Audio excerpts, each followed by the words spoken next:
Banjir bandang menyapu kawasan Ciletuh, Kecamatan Cimas. Coba bayangin, tiap pagi kita keluar rumah, tapi yang kita hirup bukan udara segar, melainkan asap polusi.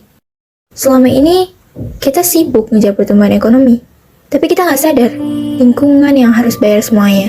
Pertanyaannya, sampai kapan kita mau kayak gini?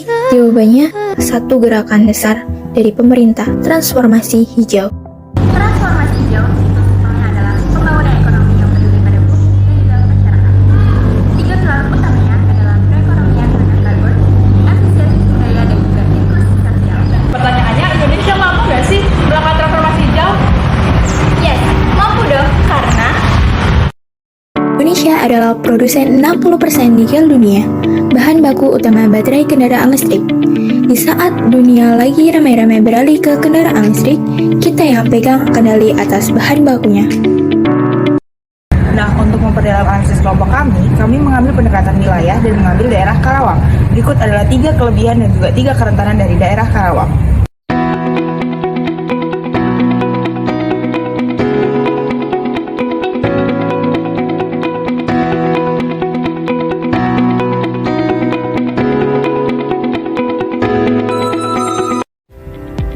Berdasarkan kondisi ekonomi Karawang, kami menetapkan 3 sektor prioritas pengembangan. Yang pertama, memperkuat ekosistem kendaraan listrik dan baterai berbasis industri otomotif yang sudah ada. Lalu yang kedua, pengembangan industri pendukung hijau dan manufaktur lokal untuk memperkuat rantai pasok. Lalu yang terakhir ialah transformasi pelatihan vokasi agar tenaga kerja kita siap menghadapi tantangan industri di masa depan. Nah, sektor tersebut dipilih karena mampu menciptakan yang pertama yaitu nilai tambah, menyerap tenaga kerja, dan meningkatkan daya saing Karawang sebagai pusat industri hijau nasional. Untuk mewujudkan Karawang menjadi industri hijau, kita memerlukan 3 kebijakan yang realistis. Nah, yang pertama apa sih, Zal? jadi yang pertama yaitu dengan insentif industri hijau dengan menekan emisi. Caranya gimana? Jadi, simak penjelasan berikut ini. Karawang adalah salah satu pusat manufaktur terbesar di Indonesia dengan ratusan pabrik yang beroperasi setiap hari. Dampak negatifnya adalah tingginya emisi karbon dioksida dan polusi udara. Kebijakan ini hadir bukan untuk menutup pabrik, melainkan memberikan hadiah atau insentif bagi perusahaan yang mau mengubah operasionalnya menjadi ramah lingkungan.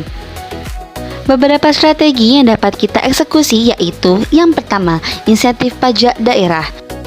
Yang kedua yaitu kemudahan perizinan hijau. Yang ketiga yaitu subsidi teknologi ramah lingkungan, seperti panel surya industri atau mesin rendah emisi.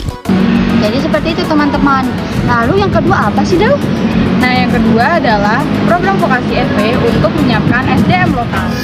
Saat ini, industri otomotif dunia sedang beralih menuju kendaraan listrik. Sebagai salah satu pusat industri otomotif nasional, Karawang memiliki peluang besar untuk menjadi bagian dari transformasi ini. Oleh karena itu, kami mengusulkan program vokasi Electric Vehicle yang merupakan program pendidikan dan pelatihan untuk membekali generasi muda Karawang dengan kompetensi di bidang kendaraan listrik. Strateginya dilakukan melalui pembaharuan kurikulum SMK dan juga perguruan tinggi, kemudian melakukan kemitraan dengan industri melalui program Link and Match, serta pemberian sertifikasi kompetensi yang sesuai dengan kebutuhan di dunia kerja. Dengan hal ini, Karawang akan menjadi pusat lahirnya tenaga kerja hijau yang siap bersaing di masa depan. Nah, itu tadi yang kedua. Tapi kayaknya masih ada satu lagi nggak sih? Coba kita tanya Selfie. Nah, bener banget nih, masih ada satu lagi yaitu pengembangan UMKM rantai pasok hijau. Gimana tuh? Jadi gini, sebuah industri besar tidak bisa memproduksi semua komponennya sendiri. Mereka butuh ribuan penyuplai atau supplier. Kebijakan ini bertujuan untuk melibatkan usaha kecil dan menengah lokal di Karawang agar bisa masuk ke dalam ekosistem industri besar tersebut, namun dengan standar yang ramah lingkungan. Dengan begitu, beberapa strategi yang dapat dilakukan yaitu yang pertama, regulasi kemitraan wajib. Yang kedua, standarisasi hijau. Yang ketiga, yaitu akses pembiayaan hijau. Dengan begitu, melalui sinergi industri hijau, kesiapan SDM dan penguatan UKM lokal, Karawang siap memimpin transisi menuju kota industri modern yang berkelanjutan. Oke, sekian dari kelompok 8. Saya Zelvinia Wijaya. Saya Dewi Zahra. Saya Laila Ramadhani. Saya Regita Nur Aulia. Saya Yaya, terima kasih sudah menonton video kami.